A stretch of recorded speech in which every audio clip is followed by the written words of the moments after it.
Hello again, students. This is Professor Bell with you, and today we're going to be looking at how to make a Google Earth project by using the online version of Google Earth, not the desktop version. I've realized that students have some technical and maybe other difficulties, having the right hardware to get this project done. So I'm giving you another way to complete this without having to buy a new computer, have to go somewhere, use a friend's or something like that. So what I have here on the screen is the online version opened up. And so one of the first things you're going to do, well, actually, one of the first things you're going to do is read everything in the lesson. Now, I'm going to have to update the lesson within the Dropbox to reflect the fact that you have multiple options of completing this assignment.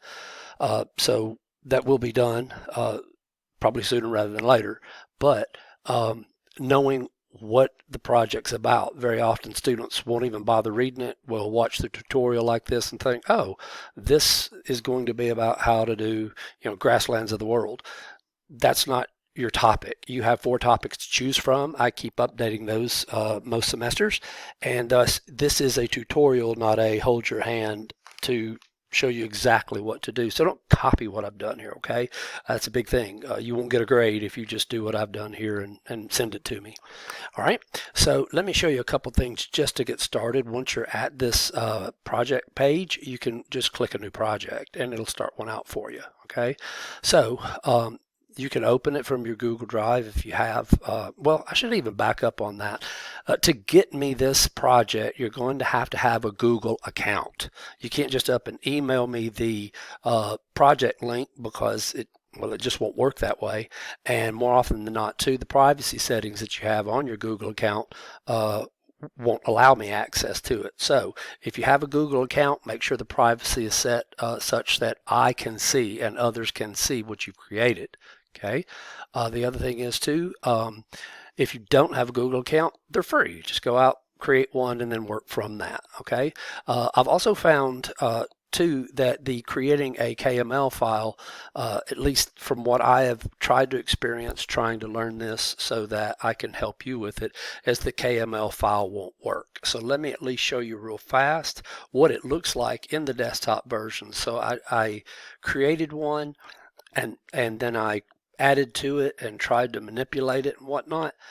And so there's a couple things that happen here if you try to send it to me as a KML from this. So if I click on this link, it'll tell me about the project of what you've written in there. But look, there's a couple things that I changed within the project I created using the online version.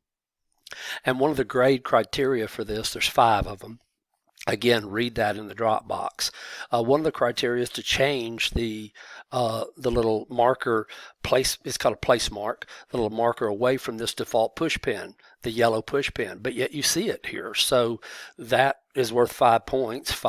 1 point each for each of your place marks, but already you're not going to get credit for that. Now I'm going to click on what I had created, and I'm going to actually show you this in the online version, but I'm showing you here something else. So it does have a title, it does have a rationale, it does have a descriptor. You want a good solid 2 to 3 paragraphs on this. Don't write me a book and don't write 4 lines. Do the Goldilocks approach with your description and your rationale. Give me just the right amount, not too much, not too little, and I promise you'll earn a good grade.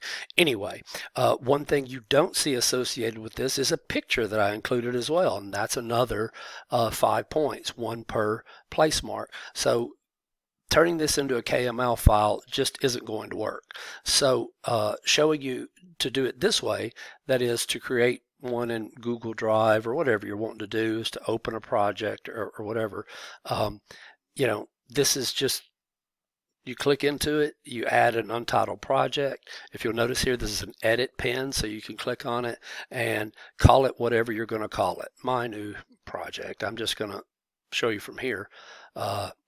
And then you can tell me about, what it is you're going to do within this project. And again, that's based on whichever of the options I've given you that you chose to do. Okay, so once that's created, now you basically have a catch-all folder, and then everything else you create underneath it, like a new feature, will be contained within that. Okay, so again, start a new project, give it a title, give it a description, and then we can move forward with that, with new features and so forth. What I'm going to do is drop back though and open up one that I've already been working on. Okay, so let me stop it. The earth will start spinning around to take you, where you think you want to go. Well, if you'll look here, I have a descriptor, and if I were to, to click on it, let me see if it'll work this way. Yeah. So once I click on it, I can name it, rename it, whatever I want with the title. This is the edit portion of what you're doing. So again, this is the catch-all folder for your 5 place marks, and down here you see that I've already created 2, and I'm going to show you those. But one of the things I couldn't figure out how to do, I wanted to put a map in here so that you could kind of see, and I found one on a website over here. Again, just using the web to search the things, and so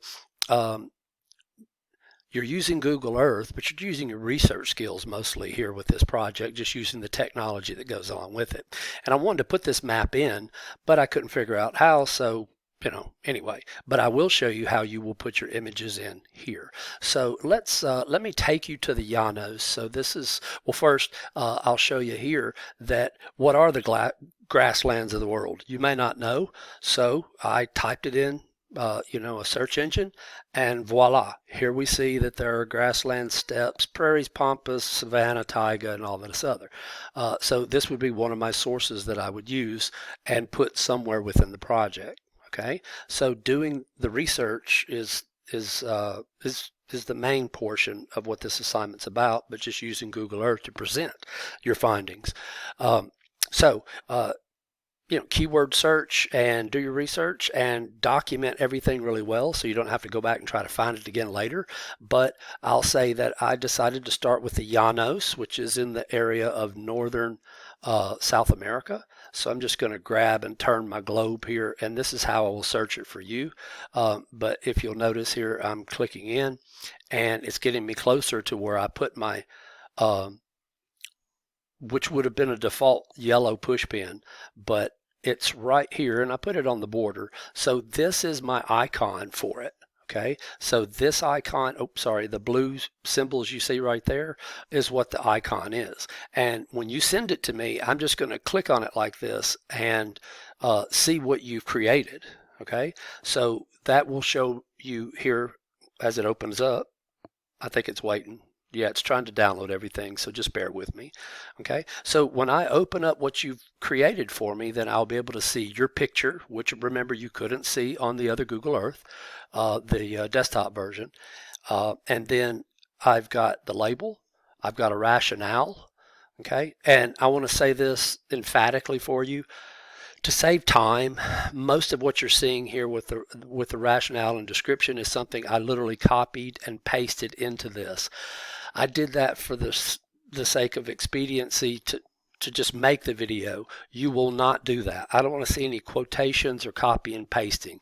You are looking up information, you're learning information, you're writing this out in your own hand. Okay, and so I see what you will have written for your rationale and your description. And remember, your description needs to be bulky enough that I can tell that you've learned something about the place, what makes it unique, what makes it special, about its characteristics, why it's important, all these other things. And of course, then linking sources. Why are sources important? Well, that's where you got your information from. And for those reading your work, will maybe want to follow up on your work and learn more about it from your sources. This is just the way academia is done.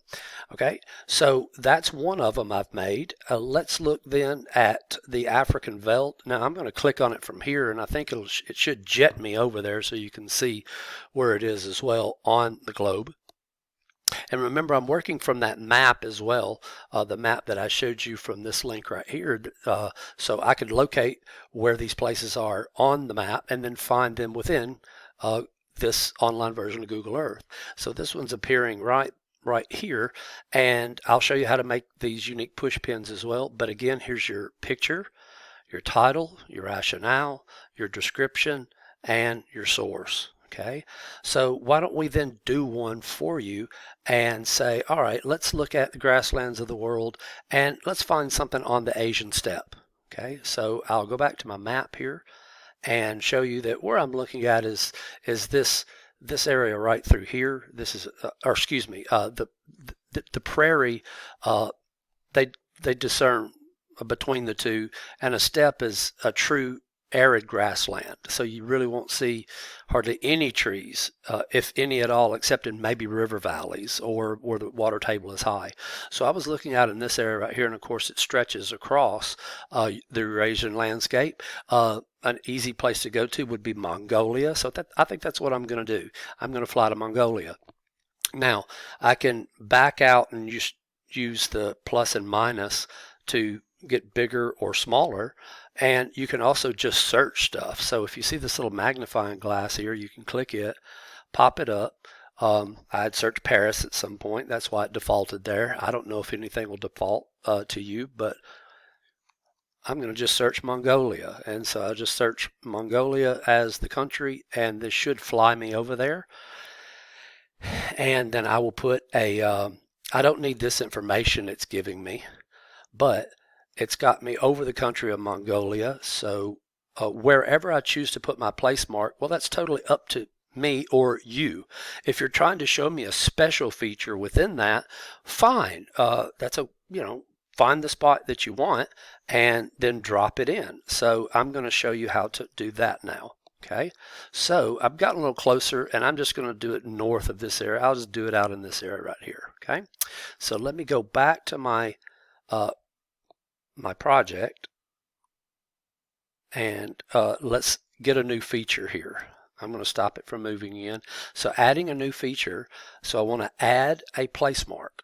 Okay, so now when I move my cursor out here, then I can put it anywhere I want to. And so I'm just going to select this spot and call it STEPPE and tell you the place again. And now I have my title. Okay, I could just save it from here, but I want to go ahead and put information in for it as well. So when I edit my place, it pops up this portion of the screen right here. So you can go immediately and bring in your image file that you want.